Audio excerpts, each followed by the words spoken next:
Got a great slate for you guys. Obviously, FIBA, the World Cup, USA's performance in that, and we got a great slate of Eastern Conference NBA outlook with our combined power rankings. Can't wait to get into it, Dolby. Yeah, all right, let's jump right into the FIBA World Cup.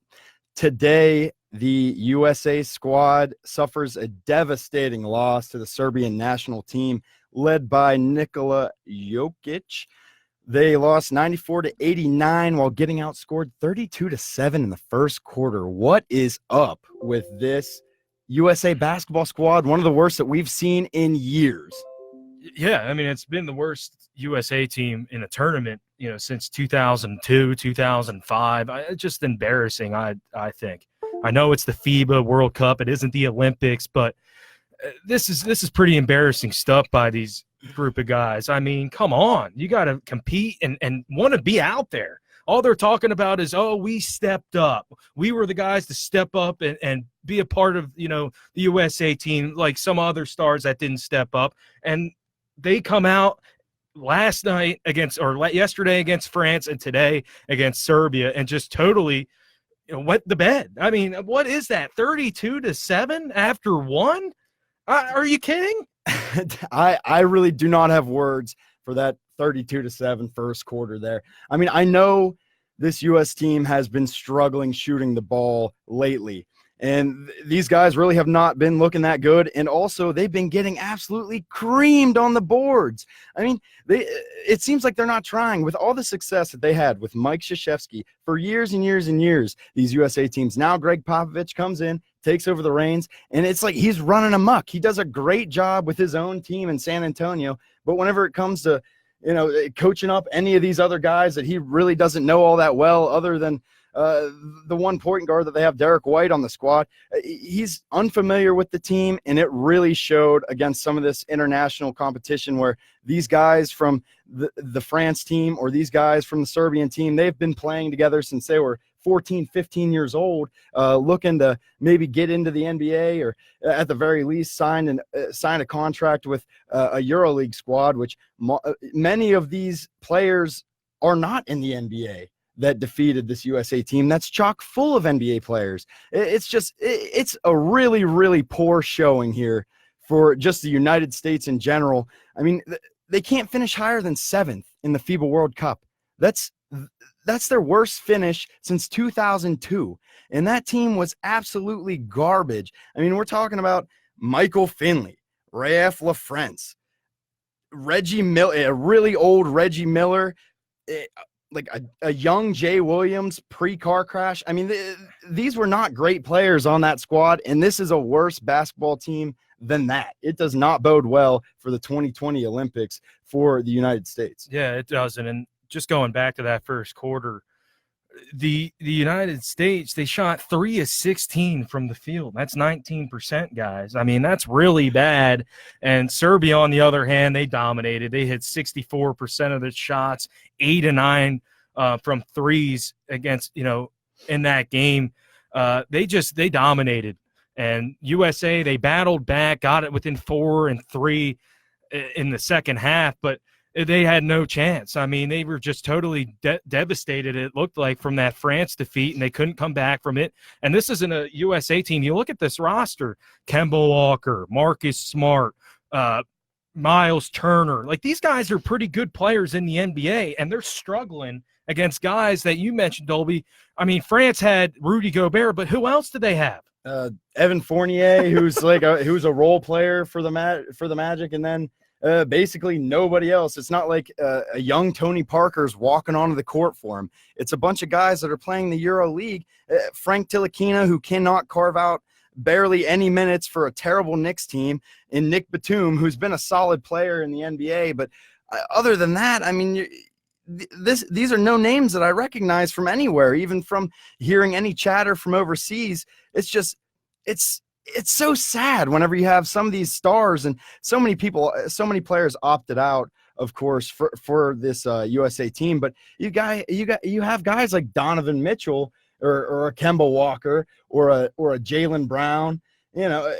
these are good players. Miles Turner, Chris Middleton, these are solid players that you should be able to walk out on the court any day and not be scared of whatever country is trotting out any of these other scrubs any day of the week. I mean, thank goodness we didn't play Australia, because they have been absolutely rolling, and Patty Mills has been tearing it up. And, you know, Andrew Bogut, he might be old, but he's still got something left in the tank. This Australian team is really fun to watch, unlike the Team USA team. Luckily, we only have to watch them one more time against Poland, who, if they don't win Poland, man, or if they don't beat Poland, this is going to be bad. I mean, this is just that's such a poor showing by this USA squad. Yeah, and they didn't put any fear for that unit for the Olympics coming up in 2020. Now you get a team like, you know, Poland or France that could maybe come in with some confidence and say, hey, we can beat these guys when the Olympics come around. So just a real awful showing by Team USA.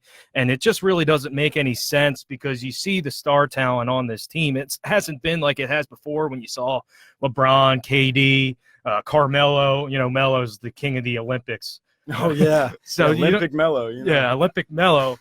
But, like, you still got some solid pieces on this team, and they were just unable to get it done, and it's really disappointing. And you hope in 2 years or next year when the Olympics come around in 2020, you hope that they get it together, keep this in the back of their mind, and say, we're going to get the job done and get the gold medal. And, I mean, the USA team struggled against Greece early, who basically only had Giannis, which he's one heck of a player, but come on. They had a really bad scare against Turkey, where Ersan Ilyasova was the guy that was taking over the game. Ersan Ilyasova is like 33 years old. How is he putting up 23 points and 14 rebounds on a squad that features all those young, talented USA players?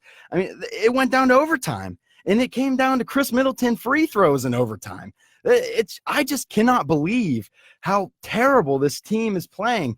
And no wonder some of these other stars opted out. They're looking forward to maybe just the season, trying to stay healthy. These extra few games might beat you up a little bit, the extra practices. But, you know, this USA team is kind of looking like a Boston Light, and right now it's not going great.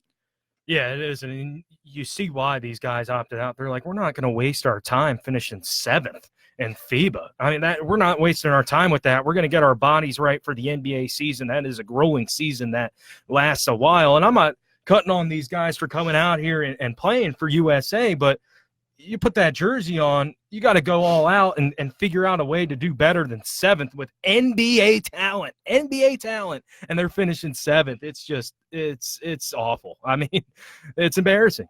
It really is. It really is embarrassing. Today, it's a rough day to be a USA sports fan. It really is. It's hopefully in the 2020 Olympics, they can come out with a little bit more juice, and maybe they do need an alpha dog on this team, because Donovan Mitchell is not getting it done. Spider Mitchell is not the guy, apparently, which you saw them bringing a lot of guys into Utah this offseason. Maybe that's why. Maybe they know something that we don't. Yeah, I mean, and you also see there's 4 Celtics on this roster: Kemba Walker, Marcus Smart, Jaylen Brown, and Jason Tatum. And I think it's good for them to get some chemistry going, but it wasn't a good showing for the team as a whole, and I think they lacked chemistry, obviously not playing with each other. Obviously, you're practicing a lot, so that'll help out, but when game time rolled around, they kind of went and got off the slow starts, and you saw it all tournament long, and then when you tried to fight back, you didn't have enough juice left, and you lost the game.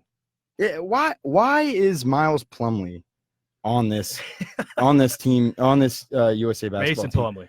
Yeah, I'm sorry, Mason Plumlee is one of like the 700 Plumlee brothers in the NBA. What is he doing on this team? Like, he's barely even a solid rotational player in the NBA. Why is he on basically something that is chalked up to be an all-star team? What is he doing on this roster? I don't know. I mean, it's guys saying, I don't want to play, and there's an open roster spot, and Mason Plumlee's like, all right, I'll play for y'all. And yeah, it's awful, man. I really had a loss of words of what we saw here, because you're just so used to the USA dominating every year in the Olympics with the LeBron James and, you know, the the Carmelo Anthonys, the Kevin Durant's, even Paul George was a part of that mix there for a while. And now just coming out here flat and looking like you're not interested against teams that you're better than, it's upsetting. It really is. I hate to see it. Again, with a win against Poland's international squad, Team USA will finish 7th overall in the FIBA World Cup. Absolutely disgraceful. This isn't a participation game here, guys. I understand that this team is chock full of millennials and that we live in the age of the participation trophy and everybody feels good as long as you get to play. You're feeling great. You have to step out on that court with the Mamba mentality. No excuses. You cannot go lightly against any of these teams. And I feel like Team USA was just sleeping on what they felt was an inferior opponent in every other country, and they just got punched in the mouth. Yeah, there's no other way to look at it. They did get punched in the mouth because when you look at it, you see 32-7. What is that? That to me is just mind-blowing to me. I mean, you got to be better than 32, in the first quarter coming out after you got beat by France. You come out the next day, maybe something to prove, and you come out, you drop an egg, 32-7. You make a good comeback to get into the game, but ultimately you don't get the job done, and you got to be ready for the 2020 Olympics, because I can guarantee you this. No one's afraid of you because you came in here and sleepwalked. No one's going to be afraid when you come in the 2020 Olympics just because you're NBA players. They don't care about that. You got to be better, and I think they will by the Olympics times come, because this was definitely a learning curve for every single one of those guys on that team. Yeah, well, you heard it here. Very disappointed in the United States as a whole right now. I guess we will cut it to commercial. We'll be right back. We're going to be talking our preseason power rankings for the Eastern Conference. Stick with us. We'll be right back.